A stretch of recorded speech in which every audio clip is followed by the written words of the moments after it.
guys, it's me once again, your Kuya Binoy. Today mag-unbox tayo ng mga labubu kasi usong-uso siya ngayon. Sasamahan nyo ako, bumili ako ng labubu na version 1. Ito isa, Almost Hidden, tsaka yung Yoga. So bumili ako ng tagi-isa. So check out natin ano ba meron dito sa labubu na to, diba? Nagkaagulo yung mga tao. So yun, stay tuned. Ito na nga guys for our box number 1. Ayan, pakita natin na sealed siya. It was delivered by GNT. So, unbox natin. Ebidensya na rin natin to, no? Kung mayroon tayong complaint, diba? So, opening. Tagal-tagal na rin ako hindi nag-unbox. Okay. Okay. There. So maganda naman, naka-bubble wrap. By the way, this labubu, nabili ko siya sa reseller. Ang pangalan is Monkey Office Kim. So ma-check out niyo siya sa TikTok shop. Sabi kasi nila yan daw yung mga legit seller. So eto ko din ako bumili kasi mamaya papakita ko may na-scam ako. So papakita ko sa inyo mamaya yung nabili ko, ha. So this is the one that I got. So ayan. So i-compare natin yan dun sa nabili kong isa. Kikita nyo, yung original makinang-kinang ito, ayan, kita nyo, glossy. So, ganda. So, yun. Unbox ko muna. Tan-tananan! Buksan natin. Ooh! Ano kaya ito nakuha ko? Tan-tananan! So, ito yung laman niya sa loob. Ayan, nakalagay Pop Mart, tapos may QR code. Mameskan natin yung QR code para malaman natin kung tunay. Pero sabi nila legit naman. So, this one that I got is ano to? I think it's color blue. Color blue ata to. Yeah, it's sea salt coconut. Ayan, sea salt coconut. Ayan. So, buksan natin. Ay, bago ko buksan, tignan natin kung original. Ayan. Sabi kasi scan lang naman daw. Kailangan daw yung website na mag-open yung yung hindi pawpaw. Kasi yung pawpaw daw fake. So sana tunay itong nabili ko. Paano ba mag-scan? Ito. Ayan. Scanning. Ayan. So nag-open fwsy.popmart.com. So seems legit naman yung website kasi hindi pawpaw yung lumabas. Kasi ganito rin yung makikita niyo raw kapag pawpaw, pero malalaman niyo sa website mismo kasi dun sa taas ayun nakalagay yung FWSY. So kapag FWSY po yung lumabas, yun daw yung original. So ito na, buksan na natin. Ito na yung ating labubu. Buksan. Yan. Yan. Ito na sea salt coconut. Ayan. Okay. So, yung original, nagagalaw yung, yung hands. So, parang posable siya, no? Ayun na, naiikot yung kamay. Pero dahan-dahan lang. Ooh. Okay, astig. Flat din yung paa niya. Tapos, yung Pop Mart na sulat sa ilalim. Yeah, legit, malaki yung butas din sa A. So, mapapansin mo na parang naaagnas yung balahibo niya. Yan guys, ito po. Yan. Sea salt coconut. So, makikita nyo, yan, nakalagay The Monsters. Yan, medyo malabo dapat yung print. Tapos, sa likod nun, nakalagay Pop Mart. Yan, Pop Mart. Yan. Tapos, yung sa tali, nakalagay The Monsters. Yung nasa harap. Yung nasa likod, nakalagay Pop Mart. Ayan. Yan yung likod, nakalagay Pop Mart. Ganda, parang manipis yung ribbon niya. So, yung original pala ganyan. Kasi pakita ko sa inyo yung nabili kong fake, no? Ganda, oh. Tingnan nyo, guys, oh. Tsaka pag nakita nyo, tingnan mo, yung ngipin niya nakalabas, hindi siya mukhang nakayuko, diba? Oh, ha? Ganda. Cute. Cute siya, no? Yeah. Cute. Tapos, syempre, umiikot daw yung ulo. Ayan. Nakikita nyo naman, umiikot yung ulo. Ganda. Tingnan natin kung tatayo.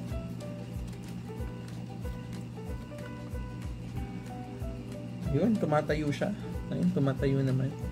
Hindi ko lang napakita. Ayan. Oopsie. Diba? Tumatayo siya, guys. So, yung original daw tumatayo. Yung mga fake hindi daw tumatayo. So, that's one way to tell. At kukunin ko muna yung fake na nabili ko. Wait. Ito naman yung fake na nabili ko. Diyos ko, Lord. Nabili ko fake, pero ang nakalagay doon sa site niya is Pop Mart Philippines. So, akala ko talaga tunay. Tapos nakalagay doon to pre-order daw. You have to fill in your details. So, and then a sales agent daw will call me. Pero nangyari, nag-fill in ako, dineliver na kagad. Yan, at tingnan nyo yung box pagdating sa akin. Diba? Gutay-gutay na siya. Ito yung laman ng fake. Ayan, ito po yung fake na labubu. Yan, pag napansin nyo, wala man lang ka-mark kahit ano. Kahit yung ilalim niya, may nakasulat na Pop Mart, pero tingnan mo, compare mo sa original. Baligtad yung pagkakalagay niya na sa kabilang side. Tapos, Chinese characters yung nakalagay dito sa tali. 900 pesos to. Shit, ang mahal. So, ito, yung box niya, pag open mo, ganito lang yung foil niya. Is parang ziplock bag. So, fake po ito. Tinatry ko po mag-complain at mag-return, pero wala. To no avail. So, ingat po tayo sa mga scammers. Better na bumili sa mga legit stores. Ganda. Cute.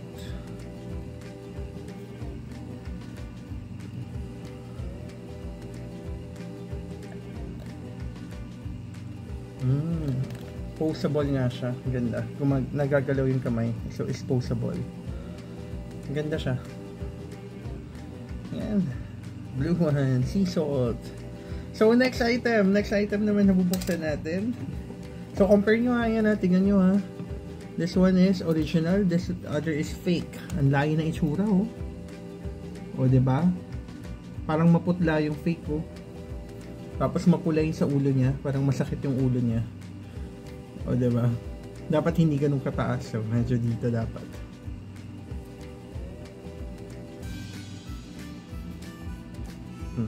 Okay, next item. Unbox naman natin itong nabili ko naman sa Pop Mart store. This one naman is yung yoga. So, ayan, ito yung sealed. Isa natin.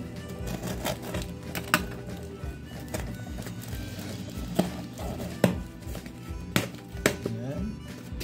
So, again, naka-bubble wrap. Ayan, ayan naman. So, ito po yung yoga. Yan. Yan, yoga. May nakalagay. Lazy yoga. Ayan, lazy yoga. So, unbox natin. Sana maganda yung Ito, sigurado ko original kasi sa mismong Pop Mart online store ko binili. Yung flagship store nila sa TikTok. Yung nakipag-unahan ako sa pagpindot. Diyos ko Lord talaga. Daming nagpipindot. Laging out of stock to. Hirap makabili. Well, ito, we get the chance to buy one of these. So, share ko sa inyo pag-unbox. Yan, buksan natin.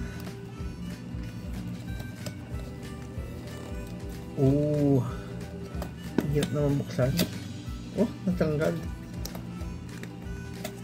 Nasisira talaga yung box. So, kahit anong ingat po talaga nasisira yung box. Okay, ano kaya to? Sana secret to makuha ko. Hindi ko alam po ano siya. So, pagbukas mo ng box niya, may kasamang ganito. Baka ito rin yung laman, yung violet. Cute naman kung ito. Ayan, may kasama siyang ganito. Tapos may kasama rin siyang parang stand. So siguro ito nga yung violet yung nakuha ko. Maganda, cute naman kung ito yung violet. Buksan natin ha. So ayan, makita nyo, Pop Mart po nakalagay sa original. Nakalagay, make something fun. Ayan. So ito po yung original. So ayan. Buksan natin. Yeah! Ganda. Yung violet nga yung nakuha ko. This one. Okay, so yung texture niya, hindi pala siya plastic na plastic Para siyang alam mo yung felt paper. So parang felt paper yung material niya. So ang ganda nung nakuha ko. Ganda. I think ito nga yung stand niya. Parang nakatayo siya dito. Nag-exercise siya, nag-yoga. May hawak siyang ibon. Okay, so this is for our item number 1. Teka, buksan na natin itong plastic na to. Wow, pag original, smooth ng pagbukas ng plastic. Ayan, so nakaganito siya. tayo natin. Parang felt paper talaga siya. Ayan, cute. Ang cute guys. Diba? So we got this. Nag-exercise na Labubu. So next item, the last item that we're going to open is this Almost Hidden. So sa PopMart, Lazada ko naman to nabili. Official store din. So Almost Hidden. Tingnan natin anong laman. There. Hirap buksan. Ayan. Yun. Ano kaya to? Sana yung secret makuha ko. Tingnan natin sa loob. Share natin. Lahat pala ng original may parang ganito pa sa loob pagbukas mo. So parang mga silicone yata. Ganun, silica gel. Parang ganon. Hindi yan kinakain guys ha. Ayan. So yung nakuha ko yung parang nasa fruit. Cute naman. Ito yung gusto kong makuha eh. Tsaka yung cactus sana. Pero ito isa to sa mga gusto kong makuha. So buksan natin. Ayan, kita nyo pag original. Ganito yung nakalagay. Ayan. We are the monsters nakalagay. We are the monsters. So makita nyo may PopMart nakalagay. Tapos the monsters sa ilalim. Ayan. So buksan natin. Woo! Wow! Ang ganda nga! Yay! I got one of my favorite na gusto kong makuha. Kasi nakikita ko doon sa mga yung nagbebenta online. Panood ko ng TikTok no. Ayan. So, paano ito buksan? Ayun, ito. Dito siya. Ayun, smooth to. Wow, ang ganda. Look guys, ganda Nagtatago siya. Tapos paano siya lalabas? Push. Ayan, galing. Ganda. Diba? Ganda. So guys, yun lang. Sana natuwa kayo sa sa aking mga in-unbox. So ang tagal ko din kasi hindi nag-live. So thank you so much for your support sa mga nanonood ng videos ko. Yun lang. Thank you for watching. Again, ito po yung mga na-unbox natin. Ayan. Ganda. Iba-ibang kulay pa rin nakuha ko. Ayan. Thank you. Salamat sa pag-watch. If you haven't subscribed yet, please don't forget to like, subscribe, and hit that notification bell. And thank you for watching guys. Bye bye.